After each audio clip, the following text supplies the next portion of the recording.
నమస్తే, welcome to the view point. Operation Sindoor వేళ America సాయం కోసం పాకిస్తాన్ లాబియింగ్ యత్నాలు బహిర్గతమయ్యాయి. ఈ విషయం US foreign agents registration act కింద దాఖలైన ఫైలింగ్స్లో వెల్లడైంది.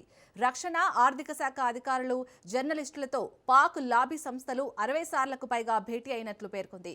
కాల్పుల విరమణ కోసం అమెరికా ద్వారా భారత్ ప్రయత్నాలు చేసిందని, ప్రాంతీయ శాంతి కోసం పాక్ ఆ అభ్యర్థనలను అంగీకరించిందని ఆదివారం రావల్పిండిలోని ఆర్మీ జనరల్ హెడ్ క్వార్టర్స్లో ఆసిమ్ మునీర్ ప్రకటించారు. అవి డొల్లే అని తాజాగా తేలిపోయింది.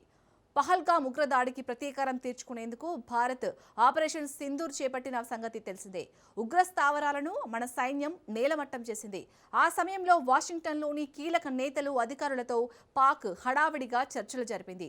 మే 6 అర్ధరాత్రి భారత్ దాడుల ధాటికి కంగుతిన్న పాక్ 30 సార్లు వేర్వేరుగా సంప్రదింపులు చేపట్టింది. అమెరికా నేతలతో సమావేశాల కోసం ప్రయత్నాలు చేసింది. ఇక మే 7, 8న తమ ప్రాంతంలో ఉద్రిక్తతలపై చర్చించేందుకు లాబియింగ్ చేసిందని రికార్డులు వెల్లడించాయి. మే 9న లాబియింగ్ను మరింత పెంచింది. రక్షణ, జాతీయ భద్రతకు చెందిన వ్యక్తులతో 20 నుంచి 25 సార్లు సంప్రదింపులు చేపట్టింది. అమెరికా మీడియాలోని ప్రముఖ జర్నలిస్టులతోనూ పాక్ లాబీ సంస్థలు భేటీ అయ్యాయి. వాషింగ్టన్లో భారత్, పాకిస్తాన్ కార్యకలాపాలకు పూర్తి వ్యత్యాసం కనిపించిందని ఆ ఫైలింగ్స్ ద్వారా వెల్లడవుతుంది. ఉగ్రవాదాన్ని ఖండించడం పైన, పహల్గామ్ ఉగ్రదాడికి వ్యతిరేకంగా దౌత్యపరమైన మద్దతు కూడగట్టడం పైన భారత్ సంప్రదింపులు చేపట్టింది. ఇదిలా ఉంటే పాకిస్తాన్తో ఉద్రిక్తతల విషయంలో భారత్ తొలి నుంచి మూడో పక్షం జోక్యాన్ని వ్యతిరేకిస్తూ వస్తుంది.